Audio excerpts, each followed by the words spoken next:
I remember the day Lily was born like it was yesterday. I was 8, a skinny girl with white eyes and a head full of dreams. My parents, John and Sarah, were ordinary folks.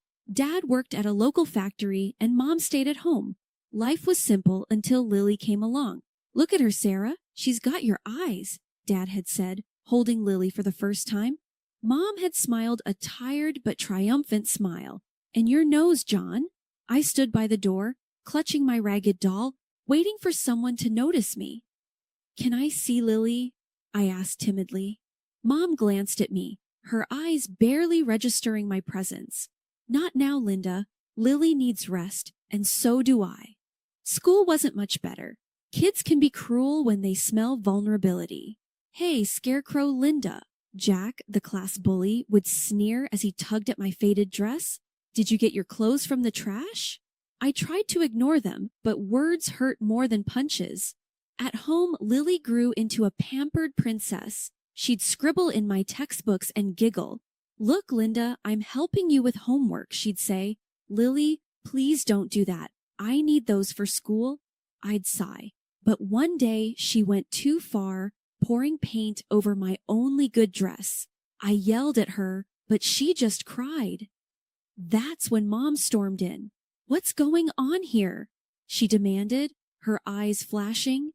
"Lily ruined my dress," I said, holding up the stained fabric. Mom didn't even look at the dress. "How dare you yell at your sister? Go to your room, Linda. No dessert for a week." Grandma was the only one who understood. "Don't let them get you down, Linda," she'd say. Her house was my refuge, filled with books and love. She taught me to escape into stories, to live 1,000 lives within those worn pages. The day Grandma passed away was the day I lost my true home. I remember coming back from school, my heart heavy, walking into a house filled with her absence. My parents were in the living room, already talking about her belongings. "We should start clearing out her stuff," Dad said, his voice devoid of any sadness. Mom was looking through a list. "And her library, those dusty old books." I lingered at the doorway, listening, a tightness growing in my chest. "Just get rid of them," Dad shrugged. "Who needs all that old paper?" I couldn't hold back anymore. "Can I have Grandma's books?" I blurted out, stepping into the room. "Please." They both turned, almost surprised to see me. "Sure, take them," Mom said dismissively. "We don't have any use for them anyway." I spent the next days transferring Grandma's books to my room, each one a piece of her I wasn't ready to lose. Life moved on in its cruel pace. As high school came to an end, my parents made an offer I didn't expect. "We'll pay for your college," Mom announced one evening. "You can study accounting or something practical." I remember feeling a mix of surprise and suspicion. "Really? Why?" I asked. "It's our duty," Dad said. "Just don't expect any more handouts after this." College was my escape, a chance to be more than just the overlooked sister, but even that came with its price. A few weeks into my part-time job at the library, Mom cornered me. "You're making money now. It's only fair you start paying us back for your tuition." I was stunned. "But you said you'd pay for my college. I didn't ask for this." "Don't be ungrateful," she snapped. "Half your salary, that's the deal." The injustice of it burned in me, but I had no choice. Half of what little I earned went straight into their pockets. Years passed in this exhausting cycle. Work, study, pay my unfair dues. My graduation was supposed to be a celebration, but it felt more like a reminder of the shackles I couldn't escape. At the dinner table, with Lily smirking beside me, my parents dropped another bombshell. "Now that you're working full-time, we expect you to continue paying us," Dad said, as if it was the most natural thing in the world. "What?" I was incredulous. "But I've been paying you all through college. When does this end?" Mom said coldly, "It ends when we say it does, Linda. You owe us." I felt a mixture of anger and helplessness. "This isn't fair," I protested. "Life isn't fair," Dad retorted. "You live under our roof. You follow our rules. And just like that, my dreams of independence, of a life where I could be my own person, were crushed under the weight of their greed and entitlement. In my room that night, surrounded by Grandma's books, I realized the stark contrast between the warmth and love they represented and the cold, calculating nature of my own family. These books were my only legacy, the only thing that connected me to a sense of belonging, of being understood. Life after college became a monotonous cycle of work and fatigue. Every payday, the same scene would unfold at home.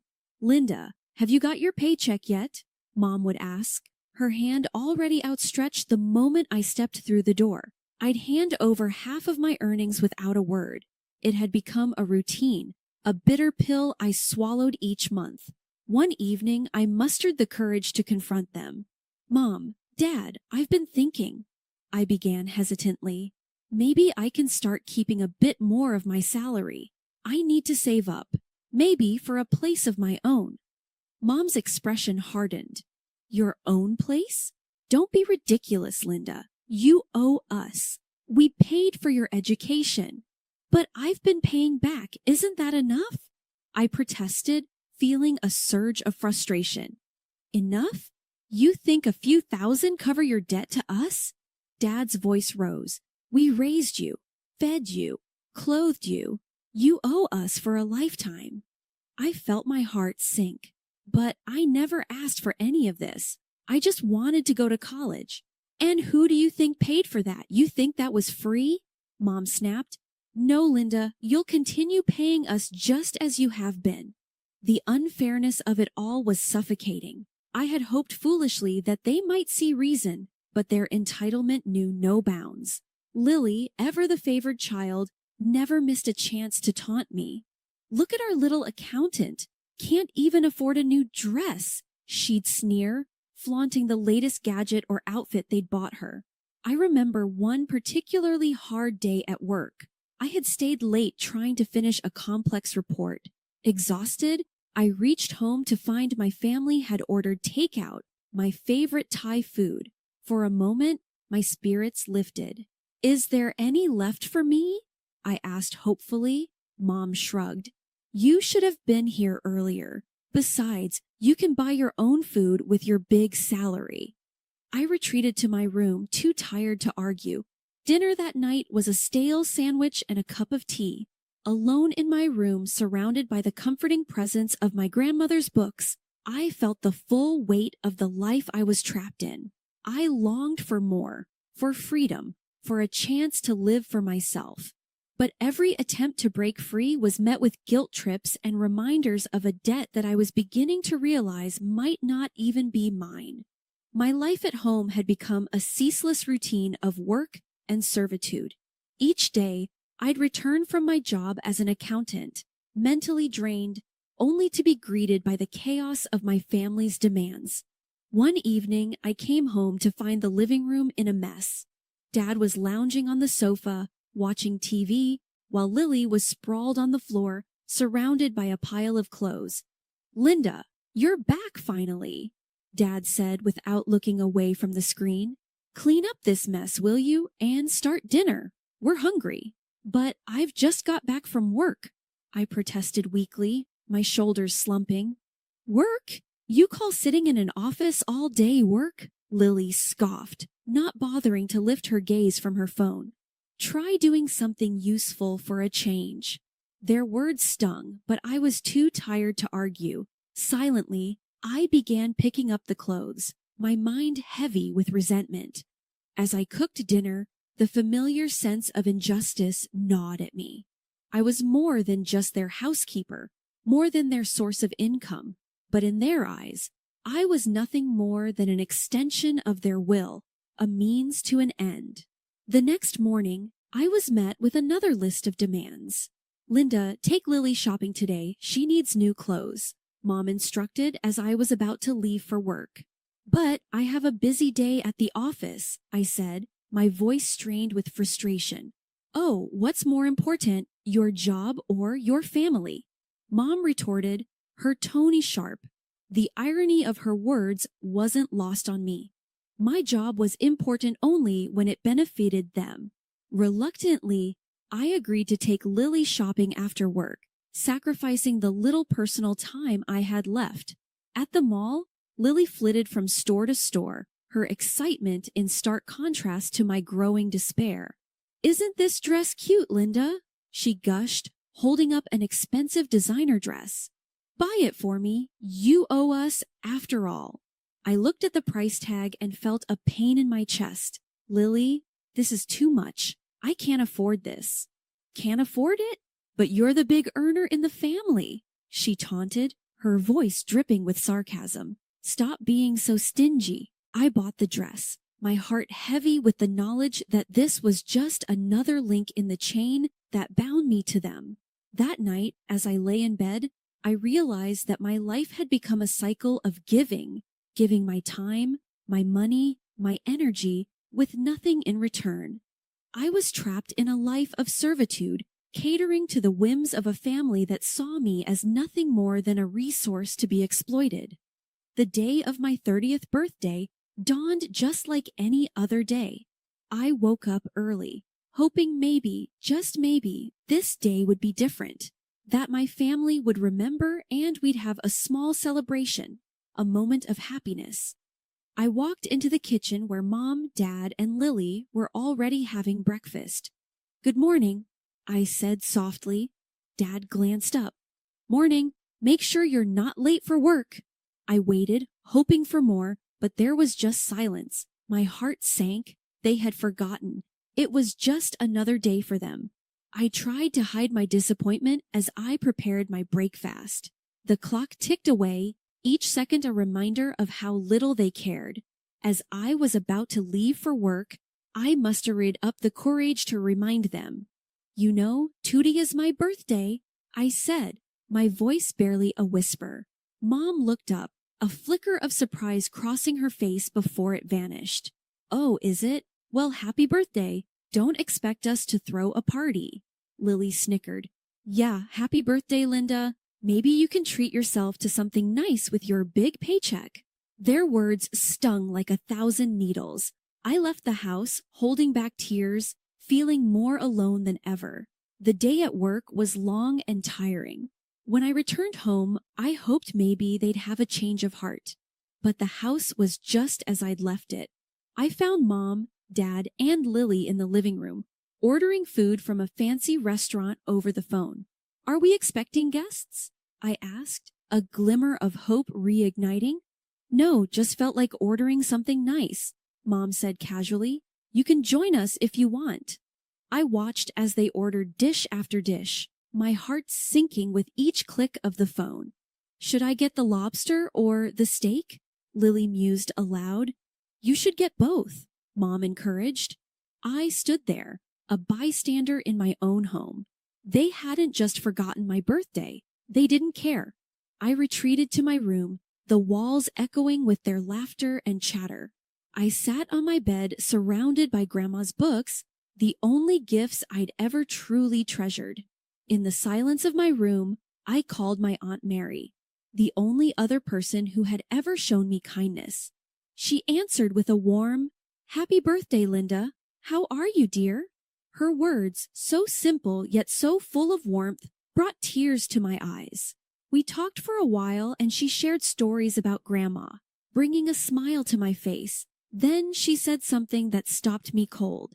"You know, your grandmother would be so proud of you. She always wanted the best for you. That's why she left the money for your education." I was confused. "What money, Aunt Mary?" "The money she saved up for your college.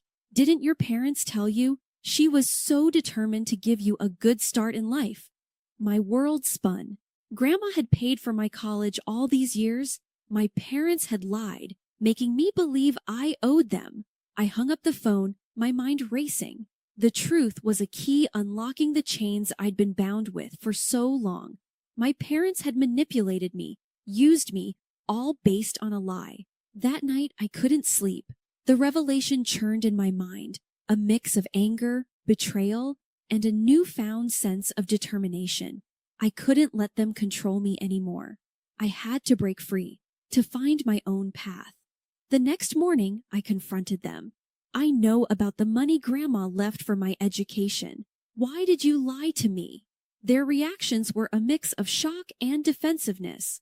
We did what we had to do, Mom said coldly. We're your parents. It's your duty to support us. Duty! You lied and made me your servant, I exclaimed, my voice trembling with emotion. Dad just rolled his eyes. Drama queen, you should be grateful we let you live here. That was the final straw. I was done being their scapegoat, their cash cow. It was time for me to take control of my life. The morning after my birthday was a new beginning. The sun seemed brighter, the air fresher, as if the world was acknowledging my resolve. I had packed my things quietly, trying to avoid any early confrontations. But as I was about to leave, Mom and Lily confronted me in the hallway, blocking my path. Where do you think you're going with those bags? Mom asked, her eyes narrowing. I'm leaving, I stated, my voice steady despite the pounding of my heart. Mom's tone turned pleading. Linda, you can't do this to us. We're your family. Where will you go? Anywhere but here, I said, stepping around them. I deserve better than this. I deserve a life. As I walked out the door, I felt a weight lift off my shoulders. The shackles of guilt and obligation that had held me down for so long were finally broken. I didn't look back. I walked towards the bus stop, my heart filled with a mix of fear and excitement. I was stepping into the unknown, but for the first time, it was a path that I had chosen for myself. On the bus, I called a number I had written down a few months back, an advertisement for an apartment rental. The voice on the other end was friendly and understanding. By the time the bus reached my stop, I had arranged to view the apartment later that day. The apartment was small but cozy, a stark contrast to the coldness of my family home. As I signed the lease, I felt a sense of ownership and independence I had never experienced before. That night in my new apartment, surrounded by my grandmother's books, I finally felt at peace. I cooked a simple dinner for myself, enjoying every bite without the weight of judgment or expectation. My phone rang several times that evening, the caller ID showing my family's number, but I didn't answer. I was done letting them control my life. Instead, I curled up on the small sofa with a book, losing myself in a story of adventure and courage. It was like Grandma was there with me, her spirit encouraging me to live the life I was meant to have. In the quiet of my apartment, I made a promise to myself. I would live my life on my own terms, find my own happiness. I would no longer be the overlooked child, but a woman strong, free, and in control of her destiny. Settling into my new apartment was like starting a fresh chapter in my life. I had my own space, and for the first time, I could use my salary for myself. It was a revelation to realize how far my earnings could stretch when I wasn't giving half of it away to my parents and sister. I could afford good food, stylish clothes, and even indulge in a bit of self-care. One of my first acts of independence was giving myself a complete makeover. I got a stylish haircut, something I had always wanted but never dared to do. I bought clothes that made me feel confident and happy. Every morning, I dressed for work with a sense of pride and excitement. At work, my colleagues noticed the change immediately. Linda, you look fantastic. What's your secret? Sarah, one of my closest colleagues, asked me one day. Just enjoying my life and embracing the change, I replied with a smile, feeling a sense of accomplishment. But the most important thing I did after moving out was to take my grandmother's books with me. Those books were more than just literature. They were a connection to the happiest part of my childhood and a reminder of my grandmother's love. Every evening, after returning from work, I would make myself a cup of tea and curl up with a book from Grandma's collection. It was my way of keeping her memory alive and cherishing the love for reading she had instilled in me. Life in my new apartment was peaceful and fulfilling. I relished in the small joys like cooking my favorite meals, decorating my space, and losing myself in a good book. The sense of freedom was exhilarating. One afternoon, as I was arranging my books on a new shelf, I came across an old photo of my grandmother tucked inside a novel. Tears welled up in my eyes as I held it. I knew she would have been proud of me for finding my own way. I placed the photo on my nightstand, a nightly reminder of where I came from and the strength I carried within me. My grandmother's enduring love and the lessons she taught me were my guiding light. As days turned into weeks, I found myself evolving. I was no longer the overlooked burdened daughter and sister. I was Linda, an independent woman who had taken control of her life. I had a job that I enjoyed, a cozy home filled with memories, and the freedom to be myself. Life was no longer about surviving. It was about living, thriving, and finding joy in the little things. My transformation was not just external. It was a deep internal change that had reshaped my view of the world and myself. Every morning, as I looked at myself in the mirror, I saw a confident, happy woman staring back at me. I was finally at peace, living a life that was truly my own. I had been living in my new apartment for a month when my phone rang one evening.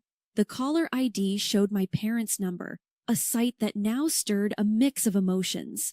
Bracing myself, I answered, "Linda, this is ridiculous. You need to come back home. We can't manage without the money you were giving us." Mom's voice was both pleading and demanding. "I am sorry you're finding things tough, but I've moved on. Maybe it's time you both looked for jobs," I suggested, trying to keep my voice calm. "How dare you talk to us like that after all we've done for you?" My dad's voice boomed through the speaker. "I've done my part for years. It's time for you to take responsibility for your own lives," I replied firmly. Their response was a barrage of insults and accusations, but I held my ground. "I'm not responsible for your financial problems," I repeated before ending the call. A few days later, there was a knock at my door.